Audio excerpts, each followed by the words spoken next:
Welcome to news online. ఏపీలో వర్షం భీభత్సం సృష్టించింది. పిడుగులు పడి 14 మంది చనిపోయారు. నెల్లూరు జిల్లాలో 6, ప్రకాశం జిల్లాలో 4, కృష్ణా జిల్లాలో 2, గుంటూరు జిల్లాలో 2 పిడుగుపాటుకు ప్రాణాలు వదిలారు. కొన్ని చోట్ల ఒకే కుటుంబంలో 2, 3 కూడా చనిపోయారు.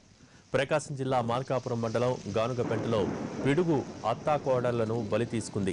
నెల్లూరు జిల్లా వెంకటాచలం మండలం పూడిపర్తిలో తండ్రి కొడుకులు చనిపోయారు. కృష్ణా జిల్లా రెడ్డిగూడెం మండలం కూనపరాజు పరవలో దగ్గరి బంధువులు 2 ఒకే చోట ఉన్న టైంలో పిడుగుపడి 2 అక్కడికక్కడే చనిపోయారు. ఇలా కోస్తా అంతటా పిడుగుల వర్షం కురిసింది. పెను విషాదం నింపింది. మరోవైపు బంగాళాఖాతంలో ఏర్పడ్డ అల్పపీడన ద్రోణి ప్రభావం ఏపీ మీద బలంగా ఉంది.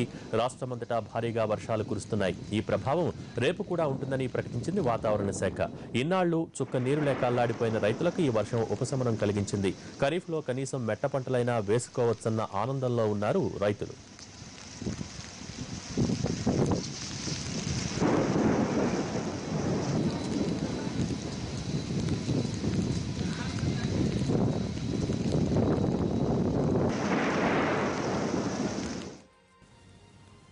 హైదరాబాద్లో భారీ వర్షం భీభత్సం సృష్టించింది.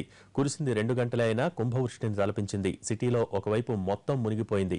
మలక్పేట, దిల్సుఖ్ నగర్, చంపాపేట ప్రాంతాల్లో రోడ్లన్నీ మునిగిపోయాయి. పార్క్ చేసి ఉన్న కార్లు సగం వరకు మునిగిపోయాయి. కొన్ని చోట్ల ద్విచక్ర వాహనాలు కొట్టుకుపోయాయి. జూబ్లీ హిల్స్, బంజారా హిల్స్ ప్రాంతాల్లోని లోతట్టు ప్రాంతాలన్నీ మునిగిపోయాయి. ఇళ్లలోకి నీళ్లు వచ్చాయి. మలక్పేటలో పాత రేకుల షెడ్ కూలిపోయింది. నాలాలు పొంగి పొర్లాయి. ఎక్కడికక్కడ అడుగు తీసి అడుగు వేయటానికి వీలు లేకుండా పోయింది. ఎక్కడికక్కడ ట్రాఫిక్ నిలిచిపోయింది. దీంతో వాన వెలిశాక ట్రాఫిక్ జామ్తో వాహనదారులకు చుక్కలు కనిపించాయి. ఆదివారం కావడంతో కొద్దిమేర రద్దీ తగ్గింది. కానీ లేదంటే రాత్రంతా రోడ్ల మీదే జాగారం చేయాల్సి వచ్చేదని అంటున్నారు వాహనదారులు.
ఏపీలో వర్షం భీభత్సం సృష్టించింది. పిడుగులు పడి 14 మంది చనిపోయారు.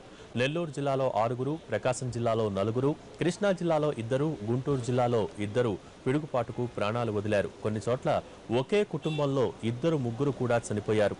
ప్రకాశం జిల్లా మార్కాపురం మండలం గానుగపెంటలో పిడుగు పడి అత్తాకోడళ్లను బలి తీసుకుంది. నెల్లూరు జిల్లా వెంకటాచలం మండలం పూడిపర్తిలో తండ్రి కొడుకులు చనిపోయారు.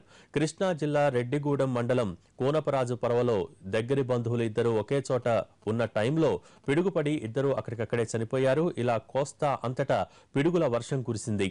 పెను విషాదం నింపింది. మరోవైపు బంగాళాఖాతంలో ఏర్పడ్డ అల్పపీడన ద్రోణి ప్రభావం ఏపీ మీద బలంగా ఉంది. రాష్ట్రమంతటా భారీగా వర్షాలు కురుస్తున్నాయి. ఈ ప్రభావం రేపు కూడా ఉంటుందని ప్రకటించింది వాతావరణ శాఖ. ఇన్నాళ్లు చుక్క నీరు లేక అల్లాడిపోయిన రైతులకు ఈ వర్షం ఉపశమనం కలిగించింది. ఖరీఫ్లో కనీసం మెట్ట పంటలైనా వేసుకోవచ్చన్న ఆనందంలో ఉన్నారు రైతులు.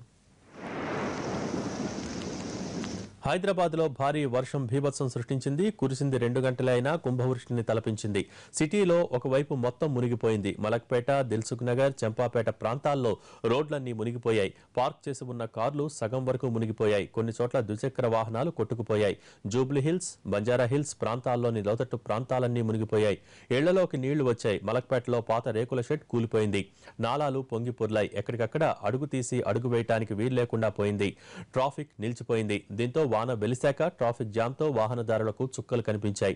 ఆదివారం కావడంతో కొద్దిమేర రద్దీ తగ్గింది. కానీ లేదంటే రాత్రంతా రోడ్ల మీదే జాగారం చేయాల్సి వచ్చేదని అంటున్నారు వాహనదారులు.